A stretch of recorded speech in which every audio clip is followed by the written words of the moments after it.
I'm Grace Helbig here with 24 seconds of climate reality. Did you know clean energy can be just as cost-effective as dirty energy?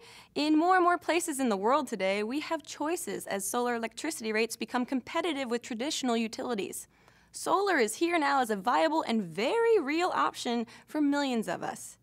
And that's 24 seconds that can change the world.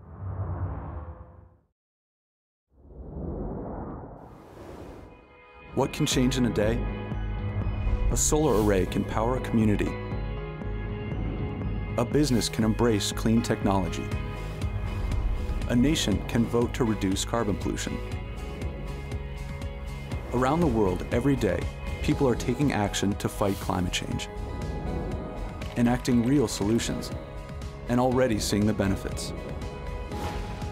Join us as we travel on a journey of progress around the world, exploring the path toward a better, cleaner future for all of us, and how you can help create it. What can change in a day? Our future. This is 24 Hours of Reality. 24 Reasons for Hope.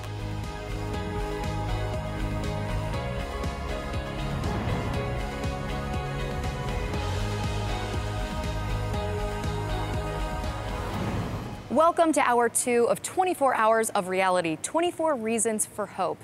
I'm Ashlyn Gorse-Cousteau, and I'm happy to be hosting the opening hours of this great adventure for an even greater cause.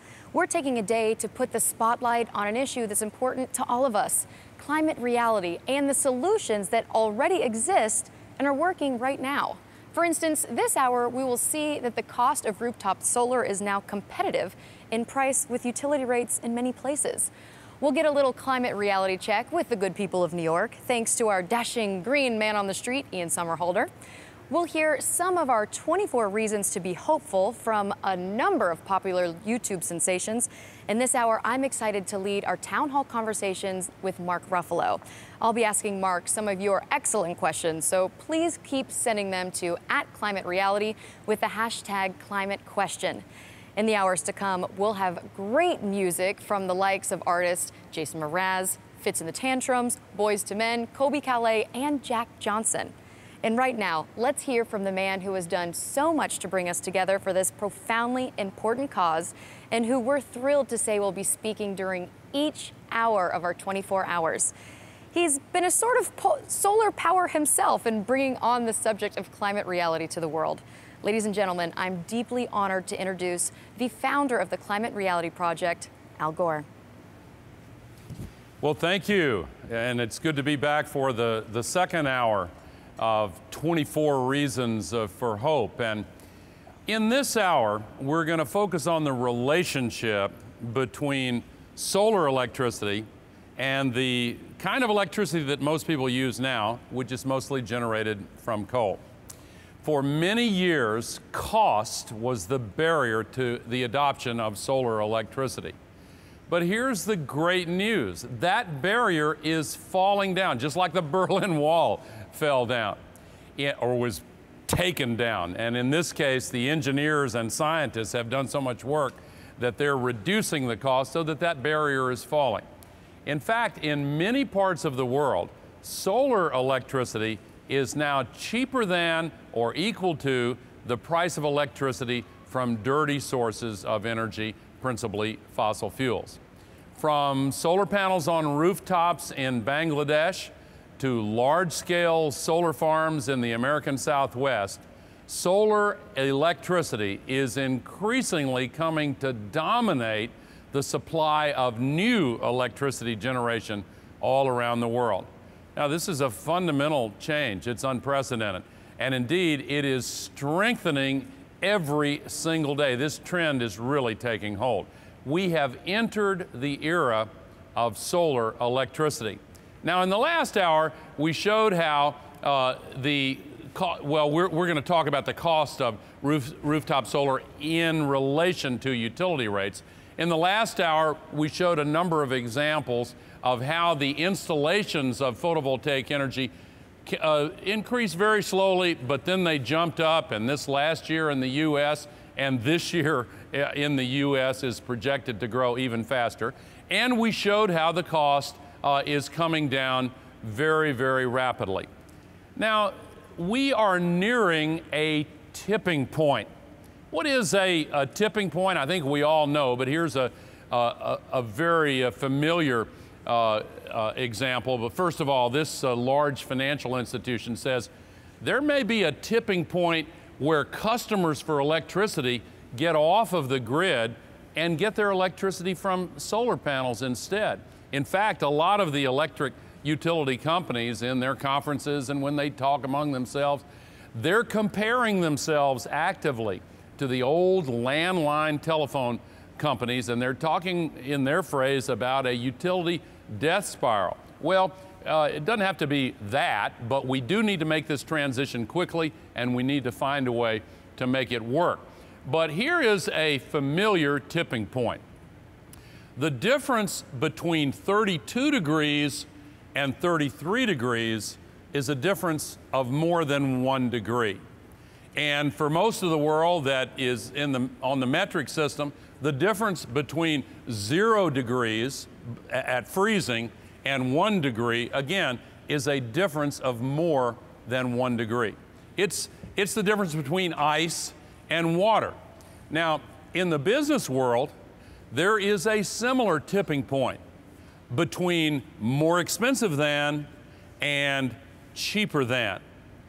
That's the difference, not of just a degree, it's a difference between markets that are frozen up, as solar markets used to be, and markets that are liquid with lots of investment and lots of customers, lots of new purchases of solar panels, and that is what we're seeing now. We are already at a point, as of this fourth quarter of 2014, where the price of electricity from photovoltaic solar energy is equal to or cheaper than the price from other sources in 79 countries. You heard Mark Ruffalo and Sam Champion in the last hour using this phrase, grid parity. All that means is that's the average price of electricity from all other sources, and when solar reaches that point, that's grid parity. And when it starts to go below that point and is cheaper than the electricity from other sources, then the world changes. Let's look at which countries have already reached solar grid parity. As of 2014, there are a lot of island nations in the Caribbean and in the Pacific that bring this number up to 79 countries. But here's the thing, it keeps coming down in price every year. As I said in the last hour, the price of electricity from fossil fuels is going up, the price from solar energy is going down. Within just the next 6 years, we're seeing all of these other countries reach grid parity. And in fact, more than 80% of all the people in the entire world will be able to buy electricity from solar panels on their rooftops at a price that's equal to or cheaper than what they can buy electricity from other sources. This is really exciting. And then it keeps on going because every year or two it comes down another 20% or so. And some of the countries that you don't see reaching grid parity are not failing to reach grid parity because the solar electricity is more expensive in those countries. Take Egypt, for example. They subsidize the fossil fuels. So we need to not only encourage a more rapid adoption of this wonderfully hopeful new source of electricity, solar photovoltaics, we need to get the world to stop subsidizing the use of the dirty fuels. $600 billion per year is now being spent by governments around the world to subsidize the polluting of the air and the other environmental problems and security problems that are associated with fossil fuels. If it weren't for that, there would be solar grid parity virtually everywhere in the world very, very quickly. But we're going to get to 80% of the world's people in 6 years anyway, and that is a very, very hopeful sign. And when you look at the new electric generating capacity that's being added in the United States in the first 3 months of this year, almost 3/4 of all of the new electricity generating capacity came from solar electricity. That shows that it really is the wave of the future. In fact, the U.S. is now installing one new PV system every 4 minutes. Now, this is an interesting story. Some people saw this, some people who live in Minnesota certainly followed this, but they had a public process to put out bids for new electricity generating capacity. And it went to a neutral, nonpartisan, objective administrative law judge to make the decision. Oh, and there were proposals to use natural gas and other kinds of fossil fuel. And by the way, Minnesota, you know, is right on the Canadian border. It's pretty far north. Well, solar proved itself on the merits and won that competition. And the judge said that's the greatest value to the ratepayers in Minnesota: solar energy, solar electricity. In Australia, now more than 1 out of every 10 homeowners has already installed a photovoltaic electric panel on his or her roof. We're seeing this particularly in the developing countries. Look at Bangladesh. In the last hour, I talked about the example of how these developing countries adopted mobile phones so quickly because they never had the landline phones in the first place. Well, there are lots of people in Bangladesh, and in India, by the way, 400 million people who have no electricity whatsoever. So along come these new, cheap solar panels, and they're buying them up like hotcakes, as we used to say in Tennessee when I was a kid. Bangladesh is installing rooftop solar photovoltaic panels at a faster rate than the people of any country in the entire world. This is what the adoption of PV in Bangladesh looks like. Now, the good news gets even better. One of our most respected business research institutions in the United States did a big study of this. And this sounds a little bit like gobbledygook, but let me translate it here. What they say is that within a decade, we are likely to see energy price deflation. We're likely to see the price of energy start to go down significantly as solar electricity and wind electricity start displacing more of the electricity from the dirty fossil fuels. So we not only help to solve the climate crisis, we not only clean up the air pollution that is creating such problems in this country and every country in the world, we also see a decline in the cost of energy, and that means a boost to the economy and the creation of more jobs. And we're going to be talking about that in a future hour. So already in Germany, in northeastern Australia, in California, there have been a significant number of days in which the cost of electricity, because of this abundance of solar panels, has gone down to zero and even below zero. So this energy price deflation is an extremely hopeful sign for the economy as well as for the environment. But think again for a moment about what it means to be at the threshold of a tipping point when everything changes. Going back for a moment to those mobile phones, I spoke to a group of young people in a large audience recently, and I asked for a show of hands. How many of you have stopped buying telephone service from the landline company and just use mobile phones? And more than 3/4 of them raised their hands. And an increasing number of older people are doing that too. Well, think about what a surprise that has been in the economy and in our lives. Now, project forward a little bit and imagine a time less than 10 years from now where there is a similar audience, and you ask how many of you have canceled your contracts for electricity from the coal-fired electric generating company and rely solely on solar panels and renewable energy and energy storage. And when a majority of hands go up to answer yes to that question, that will be the sign that we have crossed the tipping point. Now, there's also a tipping point between despair and hope. And some people go from climate denial straight to climate despair without pausing on the intermediate step of actually allowing themselves to hope and actually solving the problem that we're confronted with. So before I close out the presentation in this hour, let me put this entire issue in a broader context.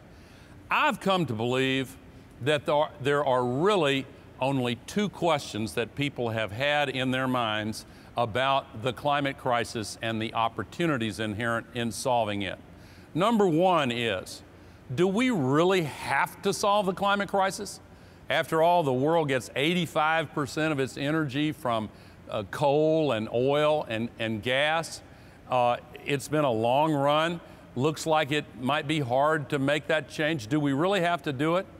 Well, of course, in previous 24 hours of reality presentations, we've laid out a lot of the reasons why the climate crisis is causing extreme weather events. Dirty energy creates dirty weather. But regardless of what any person says, Mother Nature has now begun to answer that first question for us very powerfully.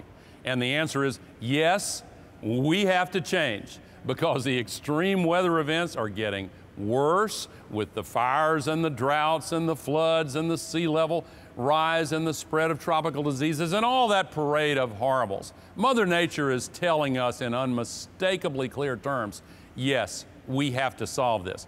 But that brings us finally to the second question. If we have to solve this crisis, can we solve it? If people don't have hope that we can, then that results in political paralysis and people don't do anything. This year's 24 hours of reality is an answer to that second question. But again, the answer doesn't come from any of us as individuals. It comes from what is happening in the world. We are seeing this revolution take place. Solar electricity is now competitive in more countries around the world and will soon be competitive everywhere. That's the second reason for hope in this year's 24 hours. Thank you, Al. Today, we're calling upon all of you around the world to do your part to make a real difference in our climate reality. We must all take action in our own lives and in our own communities. So let's start by all pledging to dedicate a day to make a difference. Tens of thousands of people have already taken the pledge to dedicate a day of action in the year to come, and right now we're asking you to join them. While you're watching, right now, pledge a day of climate action, whether it's voting, marching, or speaking out in your community. Do your part and be part of the solution. Go to 24hoursofreality.org to dedicate a day of climate action. And as we confront the subject of climate change and its impact on our lives, the challenges before us quickly become real and serious. Yet it's important not to lose hope, because the fact is that real solutions exist. They're already being adapted around the world, and where they are, people are seeing all sorts of benefits. This good news is also important to share, so people realize that when we act together, we can build a cleaner, healthier future for all. Carbon dioxide has reached levels not seen in millions of years. Climate change is here and getting worse. Extreme weather has wrought havoc all over the world. It's happening here and now. We are running out of damage by the water. So there's been a lot of news about climate change. A lot of bad news, that is. And for the good news? Right. Well, there hasn't really been any. Until recently. Today we're facing the hard truth of climate change with the stubborn relentlessness of human will. And good news is happening. Right. And now for some good news. Every day, new solutions are emerging. And not just wouldn't it be neat if solutions, real solutions. Our ability to convert sunshine into usable energy is rapidly becoming more advanced and accessible. Which is great because every hour the sun is sending enough raw energy to Earth to meet the entire world's energy demands for a full year. And the cost for clean energy technologies is dropping. Right now, the cost of solar energy is equal to or cheaper than fossil fuel energy in about 79 countries. I didn't even know there were 79 countries. And the electric car market is booming thanks to falling battery prices. And guess who likes that? Who? All types of people from around the world are starting to embrace renewable solutions. Schools are being powered by clean energy. Financial institutions are realizing dirty energy is a bad investment. And businesses are finding that going green is good for the bottom line. Which leads us to more good news. These solutions are actually working. It turns out that what is good for the environment is also good for the economy in many ways, like reducing poverty, spurring innovation, and creating jobs. In 2013, nearly 6.5 million people were employed globally by the renewable energy industry. Job creation. Brilliant. Right. And while other industries are shrinking, renewables are growing as new technologies and capabilities are being rapidly discovered. And here's some more great news. This groundswell of support for renewable energy is forcing leaders and governments to take action. The two biggest carbon emitters, China and the US, have made moves to curb their carbon pollution and invest in cleaner energy technologies. And they're not alone. UN Secretary General Ban Ki-moon is convening nations to forge a climate treaty that could unify the world to work together and lower our carbon emissions, transitioning us to a global clean energy society. We all know the bad news. Climate change is here. It's big, it's bad, and it's hurting us and our economies. But the important thing to know is that there is also good news.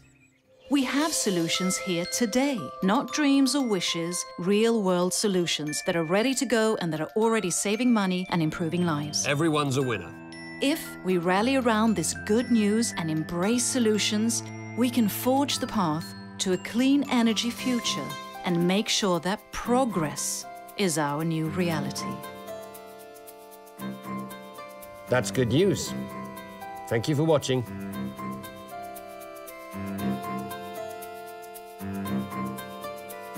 And now I feel very, very honored to lead our town hall conversation with one of our foremost actors who we know and love from movies ranging from The Kids Are All Right, You Can Count on Me, and Shutter Island to The Avengers.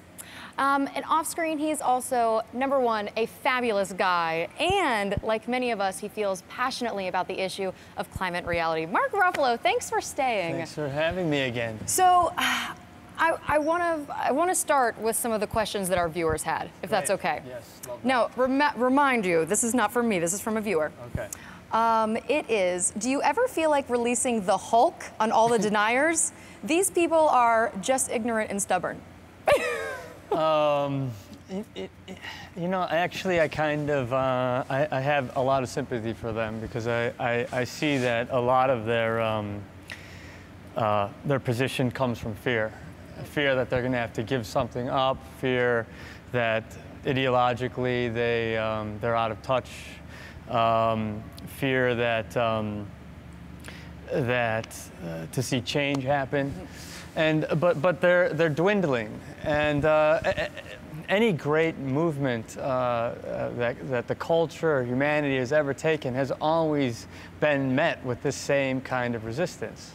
There's a great quote that always says, "With every death breeds innovation," which is a morbid way to look at it, well, but it's true. It is. It's pure. That's evolution manifested itself. Okay, our next question is, do you have any tips for small green changes that people can make every day? Ride your bike. Park your car 2 blocks away from where you're headed. Take mass transit if you live in an amazing city like New York where we have incredible mass transit. You're a biker. I'm a biker. I put my kids on my bike. I love to walk. walking's great. You know, it's and you sleep better and you stay trim. Exactly, we all love that. Now, you know, a big thing is meat, is animal production. That creates an enormous amount of methane gas, which is 70 times more damaging than carbon in the short term. So. They just started a program called Meatless Monday. It's Paul McCarthy and Stella McCarthy. I just signed up for that. You could go online and do that. If you want to be really bold, you could lease a solar system from Sungevity or Solar City. There's lots we can do. You could get a Leaf, you could get a Tesla, you could get ride a bike, a motorcycle, electric motorcycle. There's lots we could do. And I love the fact that you don't have to think of this as giving up something. No. So as I was talking to you before off stage, you know, I drive an all-electric vehicle, but I drive I drive a BMW because I wanted to make sure that I still had a nice car that I like to drive, but it is all electric. Did you give up anything? No. You gave up. You used to love to go to the gas station. I gave up paying $80 every time I went to the gas station. I'm sorry to hear that. You know, but that's a price you have to pay for change. So what are you paying basically for a gallon of gas now? If you were going to extrapolate. I think every time I plug it in, I think it's $1 for a full charge. It's $1. And how far can you drive on that? 100 miles. 100 miles for $1? A little aggressive, so maybe it's 80, but Sign me up. My neighbors in upstate New York would love that deal. I mean, innovation really is our answers to this. It's what we do. You know, it's what we do as Americans. This is 100% American. Well, I have to ask because being, you know, an entertainment reporter, a lot of people want to know, what do some of your co-stars say about this? What do some of the Hollywood people say about this? Are they into it? Do they? They're all into it. They're all of them are solar, recycling their water, electric cars. They all get this, and they don't know where to place it or feel well enough educated about it to jump out in front of it. But they're all living, they're all moving this way. You were saying before. And my brother Leonardo DiCaprio. I mean, I know. And he's really emboldened and enlivened by this conversation, and you'll see him making some very bold moves. He's a wonderful leader and fearless, and he's my brother in this. I love him and the work that his foundation does. Yes. Now, one thing that you have that Leo doesn't have is you have 3 kids. Yes. How important are your children and the health of your children and the future of your children to you, and especially in really pushing you through this green movement? Ultimately, it really is about my kids. And not just my kids, but my neighbors' kids and all these kids that I know. I used to do the carpool, so I had 7 kids in the car. And I know them all really well. And I look at them and I know that we all know where we're headed if we don't do something. And so it really is more about them. I'm not going to be around to see these changes probably to manifested to the completion, but I want to leave them a world that these changes are in place. One of the things I've heard that you really are exploring is with your solar panels, but specifically on schools. Yes. Because at the end of the day, schools use a lot of energy, and they're not being lit at night. Schools are adopting this. Schools and churches are some of the great stories of this particular grand story. There's schools all over the United States that are adopting this and cutting their energy prices. And those schools become a hub of information to the community. And so when the community sees that the school is paying 20% less or 40% or 60% less for their energy bills a year, then that signals to them. Churches as well. Churches have a hard time. They struggle with the budget. They want to know what they're going to be paying for electricity 10 years from now.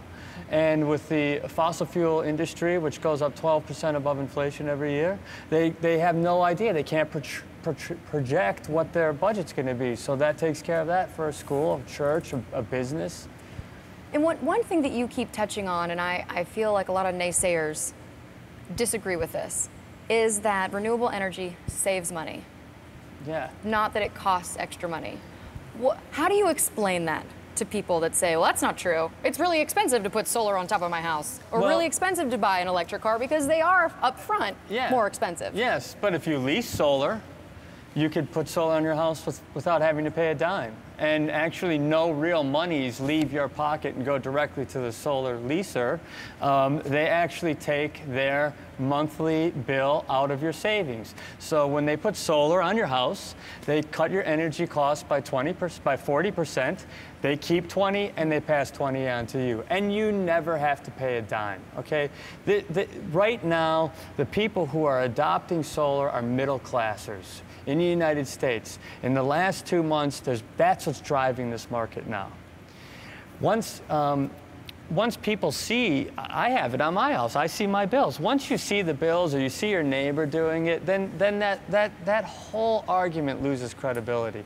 And I believe that this is a social justice aspect to this as well. We can have 100% for 100%. And there's no reason that the working poor and rural poor can't own and control their own energy resources. This is like farming the sun. It's true. And it's so clearly American. It takes care of our economics, it takes care of our health care, it gives us healthier families, and it takes care of our national security. And what it's doing is we get to own and control our own energy resources. And I say, whoever controls your energy controls your destiny. So do you actually feel more freedom by having a solar panel on your house? Absolutely. Now, the new technology that hasn't rolled out yet is the new battery technology developed by Tesla. They're piloting that in California right now. They'll put a battery system in your house. Your solar feeds the battery. If there's ever an emergency, another climate disaster, you're not sitting without energy for 2 or 3 weeks. You're drawing off of the power of that battery system, and you're no longer reliant on a utility. That is the wave of the future, and that's what will give people a sense of peace about their energy. They're creating it. They're storing it. They could sell it back to their neighbor. And make money. And make money. One thing that I just heard recently that car companies are thinking of with electric cars is that your car is actually your battery. So at night, you charge your car during the day, driving around, and then at night you plug your house into your car. And that actually powers your house at night when you need your lights on. It will peak energy. We're paying 30% more for peak energy. Your car will be parked in your garage, and you'll be drawing off your car while your neighbors are drawing peak energy and paying 30% more. You'll be paying nothing. That's so great. It's so elegant. The whole system has such a beautiful elegance to it because that car becomes rolling storage. See, they've always said that the problem with renewable energy or clean energy is that what happens when the sun isn't shining or the wind isn't blowing, you know? Well, you store the energy during that time, and you store it in your car. And so every car that's on the road becomes roving storage, and it moves from one place to the other. And but that's quantifiable. You could plug that in and go sell it back to the grid. Exactly. So it's a beautiful, complete, like closed circle. You're creating your power. It drives you around, and your car is storing that power, and you carry your energy with you. It's beautiful. I love that. Where's my power plant? Click, click. Oh, there it is. Exactly. In my car. Yes, my personal power plant. This is the 24 Reasons of Hope. Mm-hmm. What gives you hope? That we're sitting here having this discussion today. And not only are we having this discussion, but it's backed up by science, and it's backed up by real life stories. You know, this isn't happening in a vacuum. These are real Americans right now, real individuals, real groups who are actually doing this.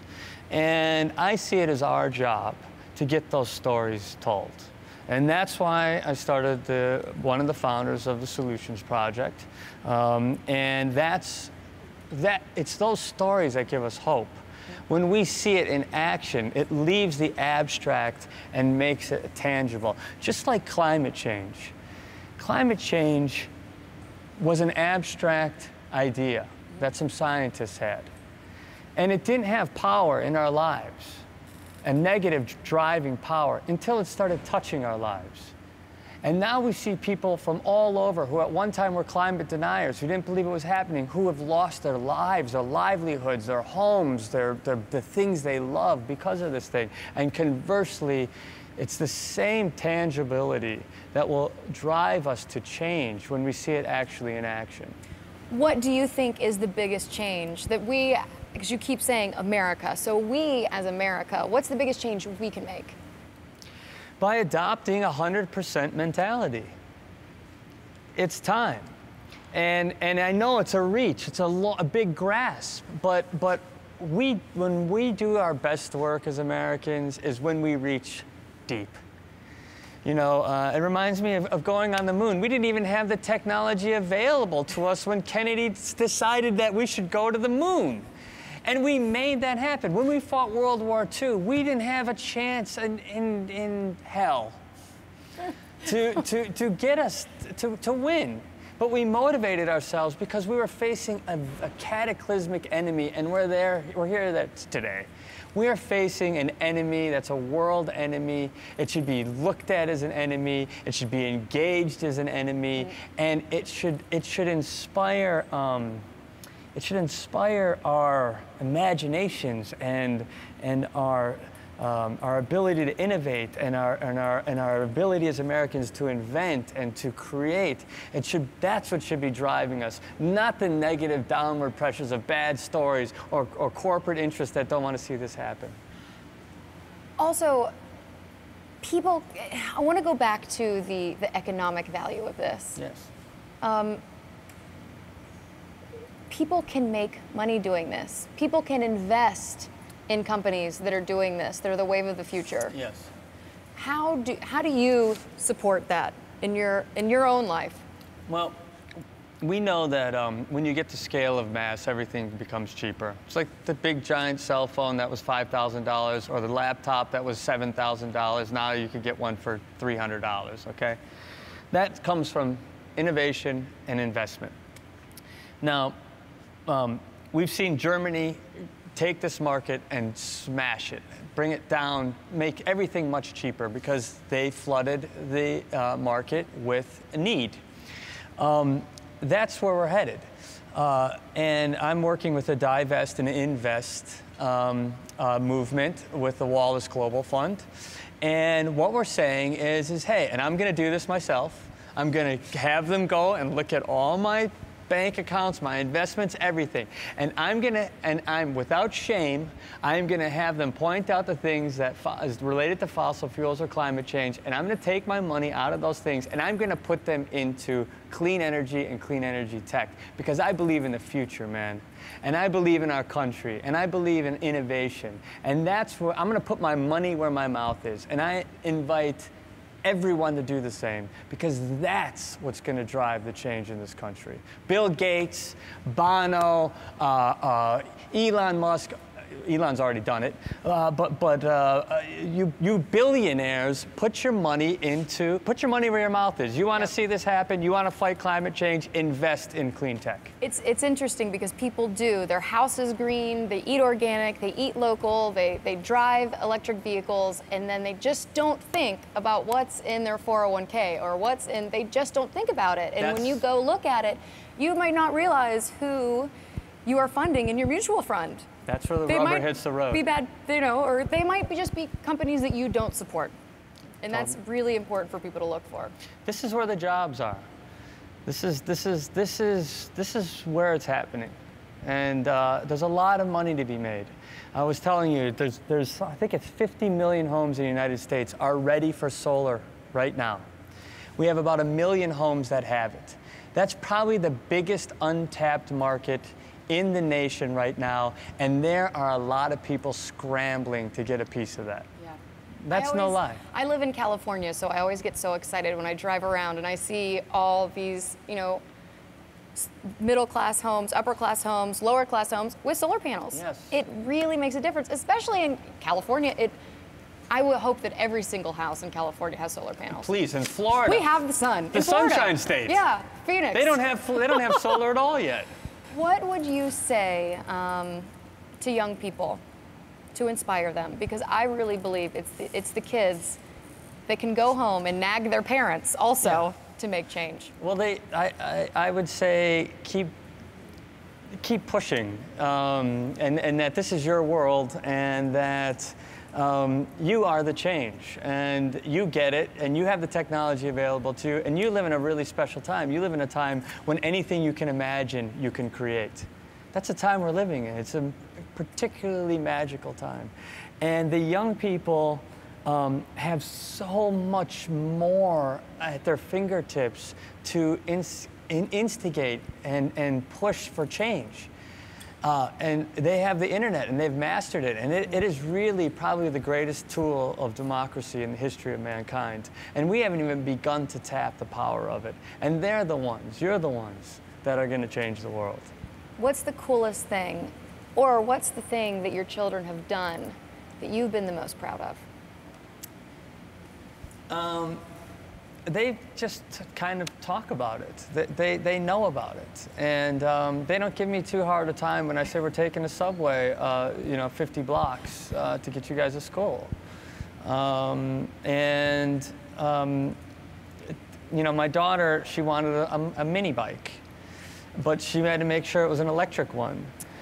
And she said, I said, why electric? She goes, I don't want, the other ones are too loud. They use gas, and you have to frack to get them, to power them, and I don't want to be part of that. My 7-year-old. That's when you know you've made a difference. Well, knock on wood. Right? Yes. And looking out on our beautiful view behind us, yes, which I promise everybody at home, this is real. It looks fake, but this is really our view. Yes, it's real. What do you see when you look out there at the sky? I see, well, I love it. I see a delight at first blush. I also see those clouds, so we have our fight cut out for us, but there's also a beautiful blast of sunlight all around us. And so we sort of have this difficult thing ahead of us, but at the same time, we have a way out, and I do see I see a lot of hope. Actually, I've got a lot of faith in us in the future. Mark, thank you so much. Sure, nice You're talking great. to you. We appreciate you Nice so talking- much. Nice talking to you. All right, today is about reminding the world that all of us have to be part of the solution when it comes to the issue of climate reality.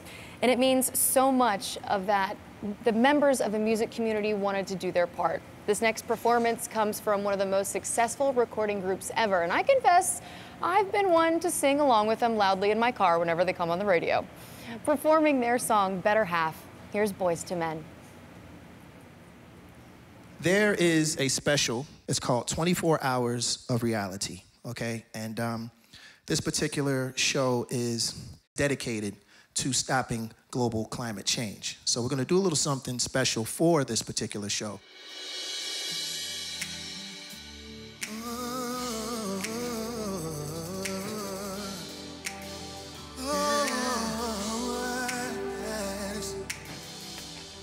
So many people wanna find it,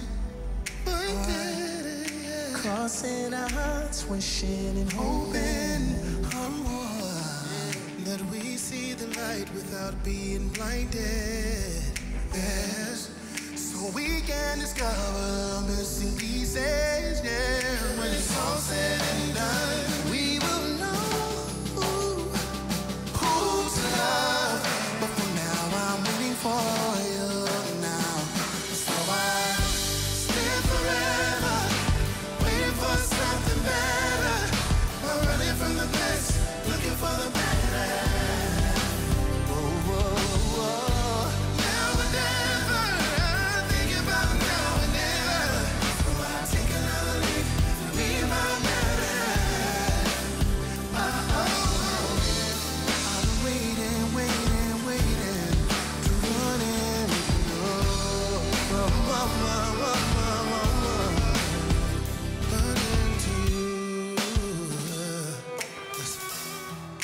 Lay down your armor, don't try to fight it. No. can't let this love keep us divided. 'Cause there's too many reasons why we all need it. So when it knocks on our door, just know it's invited. Yeah. Oh, when it's all said and done, we will know who's love. But for now, I'm waiting for you. So I stand forever, waiting for something better.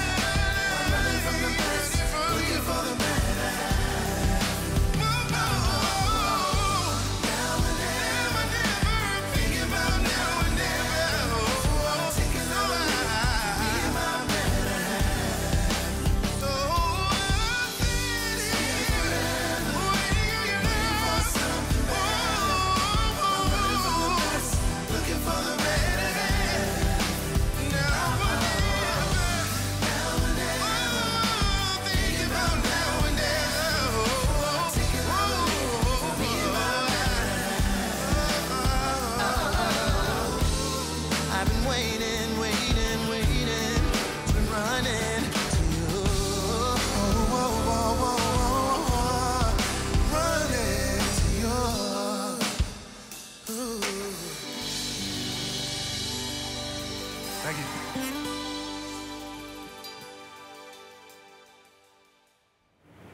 Now it is time for a reality check from our millennial documentary filmmaker, Vanessa Black. And in this installment of Youth Fuel, our series on some of the top carbon polluters and climate change deniers in the United States. In this episode, Vanessa travels to Juliet, Georgia to visit the Schreider Power Plant. It's the largest carbon pollution emitter in the United States. Vanessa digs into the coal industry claims about something it likes to call clean coal, and to see what this term really means and learn whether or not today's coal plants are actually able to capture the carbon pollution that's being spread into the atmosphere. And what about the customers who want to make a difference and embrace clean renewable energy that exists now? Turns out, not everyone in Georgia is able to go as green as they might like, despite the great advances in technology. Take a look. Here we are in Juliet, Georgia, home of the coal-fired Schreider Power Plant. It's the #1 power polluter in the country, burning 11 million tons of coal per year. You're looking at 50% of our electricity. Coal. Learn more about America's power. Does clean coal exist? If so, then how is it that this coal-fired power plant is still the top polluter in the country?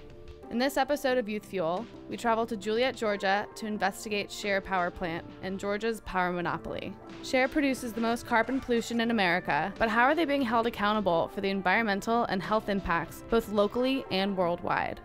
From greenhouse gas emissions to hazardous waste, we are going to uncover the reality of America's nastiest neighbor and discover how their carbon pollutes the planet.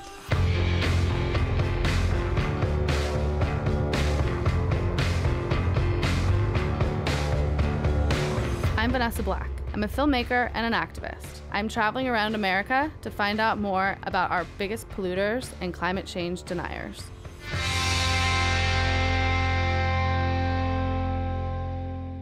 Do you know how your electricity is generated? Schreider Power, no? The company? Yeah. Do you know what generates it? No. No, I don't either. What if I told you it comes from burning coal? Would you be surprised?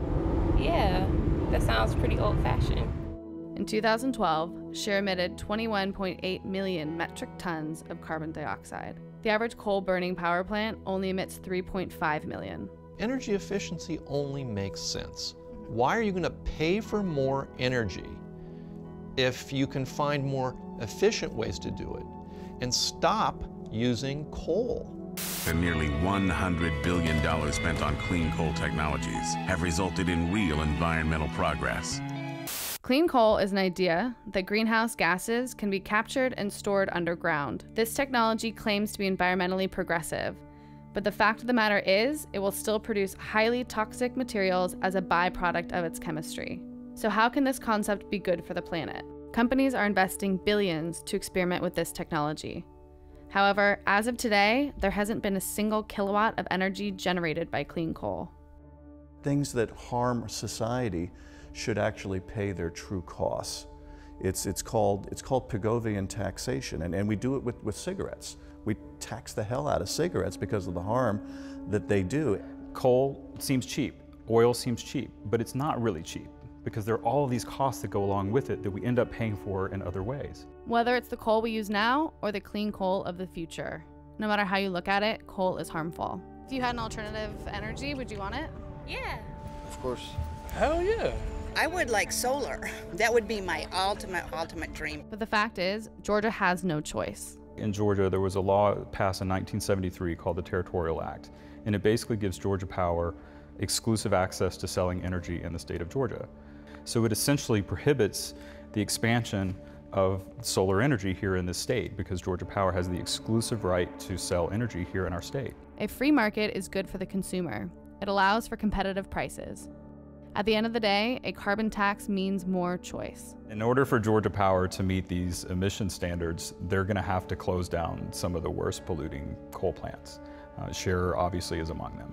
Currently, the EPA recommends states consider a regional level carbon tax through their Clean Power Plan. It basically comes down to we're going to have to change the whole paradigm of how we create and distribute energy in Georgia and in the United States. Right now, it's very centralized. What are some of the other problems with our energy paradigm?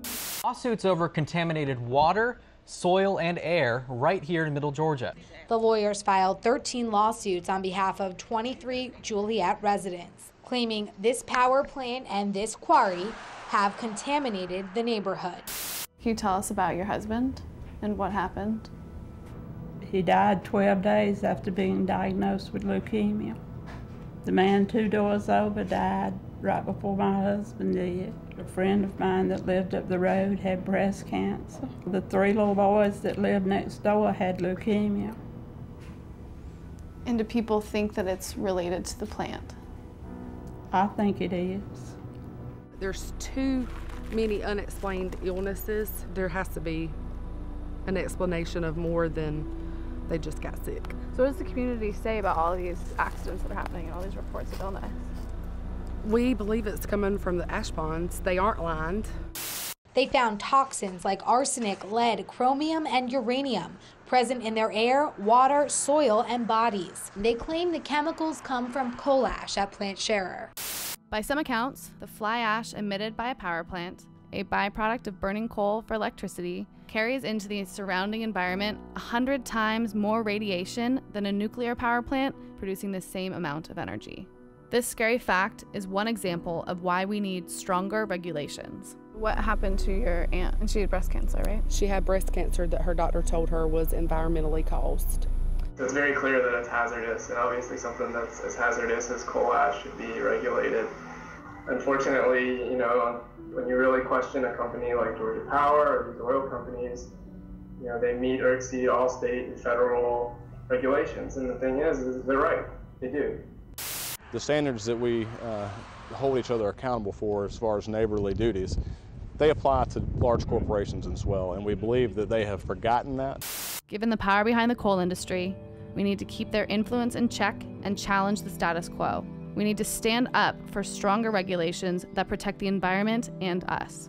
Join the growing movement to solve the climate crisis and fuel a cleaner future.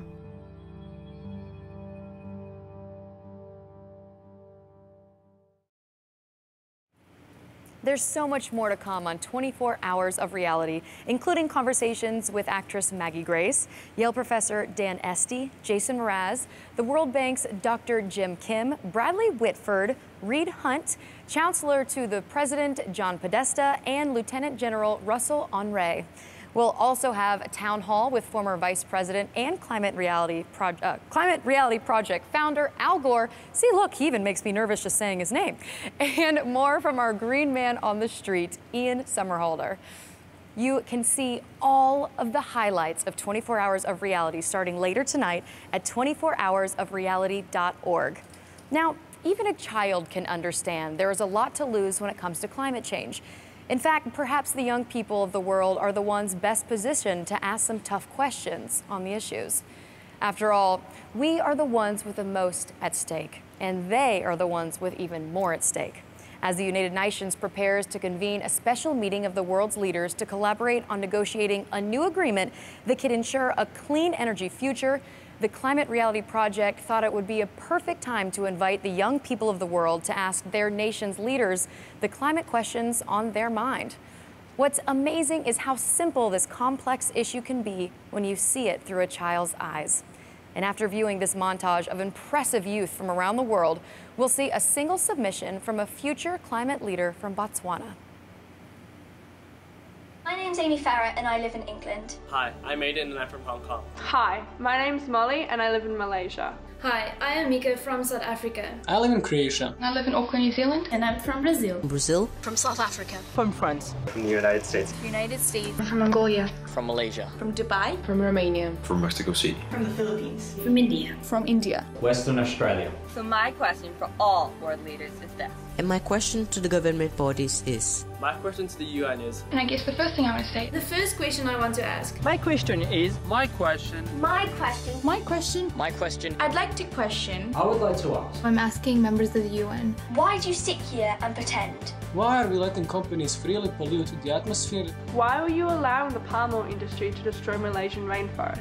Why do global economic policies consistently stimulate and encourage reliance on burning fossil fuels? Why is there no more emphasis on developing a generation who can take responsibility for the causes of climate change? Why, in South Africa, a country overflowing with sunlight, don't we use solar panels? Why not countries with similar consumption formulate region-specific laws and targets for the next decade? Why not to put pressure on these companies to change their methods? Why don't governments start creating sustainable modes of transport? Para preservar o bem mais precioso que existe no planeta. Why not change our focus, leave animosity and hatred and competition behind? Why not incentivize people to use energy more efficiently? Why not invest more resources in communities? Why not strive to reduce carbon emissions? Everyone has a stake in what happens to our planet. The global problem requires a global solution. It's time to act. So what are you waiting for? My name is Pato and I'm from Botswana. My first question is, why are world leaders continuing to invest in coal mines when they could be investing in solar and hydropower, which will preserve our environment? Why are more people not aware of the state of our planet? We need to tell the rest of the world and sensitize them to the horrors that are happening because of climate change. How can we fix a problem when we don't even know it's there? We say prevention is better than cure. Then why not prevent the planet's ills today by ending the use of fossil fuels instead of waiting until tomorrow to look for a cure when it might already be too late? Botswana is currently experiencing a drought and thus we're having to ration water. The dam that provides water to my city is currently 10% full and showing no signs of improvement. All that as a result of climate change. I live in a country that has 3,200 hours of sunlight a year, yet our primary supply of electricity is coal and we have frequent outages. For me, this is not a problem that will affect our future generations only, but one that affects me now. I know sometimes all this information makes people discouraged and makes them lose hope, but seeing videos like that with these amazing kids, they are our future and they are our hope. I also want to thank actor Mark Ruffalo for spending 2 hours with us here. He's such an amazing guy, and just seeing his energy and zest for this really inspired me, and I hope it inspired some of you guys at home too. Well, that's a wrap on hour 2 of our 24 hours of reality, during which we've shared the exciting news about price barriers to solar energy rapidly falling away. With competitive prices, more people everywhere will want to be powered by this clean energy. Hour 3 begins in a matter of moments. Please take a second during this event to pledge to be part of our climate reality solution, and keep sending us your thoughts and questions. Coming up, Al Gore gives us a new reason to be hopeful, and a conversation with actress Maggie Grace and Yale professor Dan Esty. And in hour 5, look forward to a conversation with musician and environmentalist Jason Mraz. Don't forget to do your part. You can make a world of difference. Go to 24hoursofreality.org to dedicate a day of climate action. All right, guys, you know what that means. See you in hour 3.